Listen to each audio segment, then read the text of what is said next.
In the previous section, we talked about loop constructs. This is the only video in this subsection about exception handling.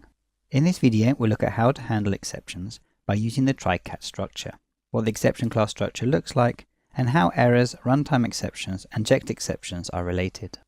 As a programmer, you are required to handle only checked exceptions, and provide alternative code to run if a checked exception occurs. This is done in a try-catch statement and looks like the structure you see here on the screen. The code that might throw a checked exception is put in the try clause, and the code to execute if an exception is thrown is put in the catch clause. The objective of this alternative code is to ensure that the application continues to execute in a way that is useful to the client. When a checked exception does occur, the Java code is said to throw a checked exception. A thrown exception is then caught, and then the alternative code is executed. Now we will have a look at how this structure works later on in this section. But first, let's have a look at the class structure of the three error types.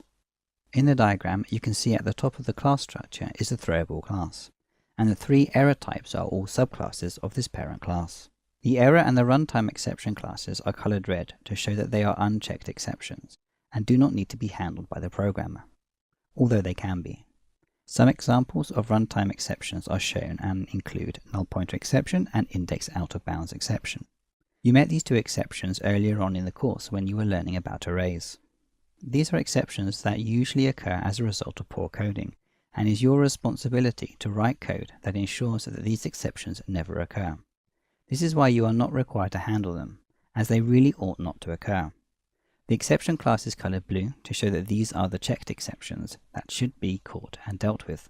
Some examples of checked exceptions are given and include IO exception, which is thrown if the code cannot access a file, and SQL exception, which is thrown if the database has a problem. These are issues that developers should reasonably be able to recover from, and therefore are caught and handled. So the only exceptions that you need to catch and handle are the checked exceptions. Unchecked exceptions should not happen in the first place, because you should have programmed the code to ensure that they would never happen. And errors are often fatal, and you would never be able to recover from them anyway.